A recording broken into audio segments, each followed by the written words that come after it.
أعزائي المشاهدين، صفحة 6 من جريدة الأهرام.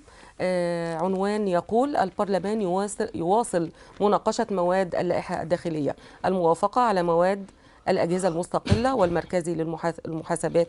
عبد العال رئيس البرلمان يرفض نشر مضابط المجلس إلكترونيا والاكتفاء بنشرها في الجريدة الرسمية.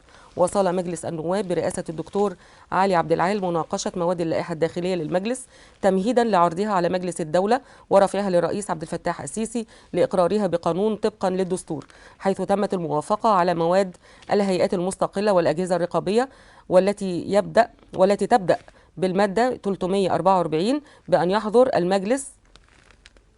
يخطر المجلس بتعيين أي من رؤساء الهيئات المستقلة والأجهزة الرقابية في أول جلسة تالية لما ورد إليه. ووافق البرلمان على نص المادة 345 بعد جدل حول مقترح النائب محمد أنور السادات الذي طالب بضرورة أن تكون تقارير الأجهزة الرقابية متاحة بشكل تلقائي وليس عند طلبها كما هو منصوص عليه في المادة، معتبرا أن هذا سيسهل الدور الرقابي الذي يقوم به النواب، مناشدا النواب عدم النظر تحت أقدامهم، إلا أن المجلس رفض هذا الاقتراح.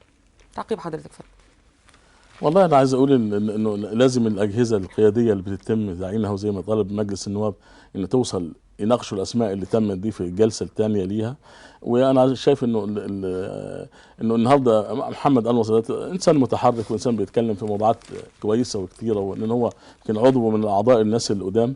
ولكن انا عايز اقول انه مجلس النواب النهارده فيه مشكله حقيقيه. المشكله الحقيقيه اللي جوه المجلس انه النهارده المجلس ده قدامه مشاكل كتيره قوي، وبطلب من النواب انه ما يدوروش على مصالحهم، يدوروا على مصر، لان مصر محتاجه كل وقت لكل واحد، احنا محتاجين كل عضو مجلس شعب. جه مجلس الشعب يدور تماما على مصلحه مصر، ينسى تمام مصلحته، لانه احنا في عنق الزجاجه، اما نخرج من عنق الزجاجه اما نصبح في مشكله لا حصر لها ومشاكل لا حصر لها. فالمطلوب انه المجلس النهارده يشوف القضيه الخلافيه، ان كان عنده ماده او 2 أو 10 خلافيه في اللائحه بتاعته يخليهم لاخر الجلسات عشان يتناقشهم ويوصل فيهم لحل. لان مجلس النواب النهارده عنده قوانين للضرائب، عنده قوانين الاستثمار، عنده قوانين كثيره جدا محتاجين فيها مجلس.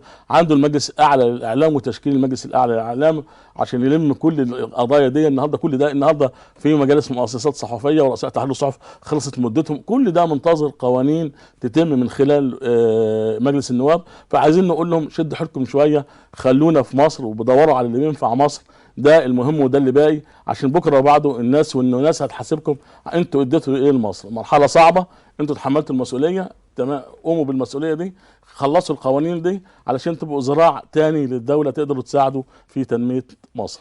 نعم.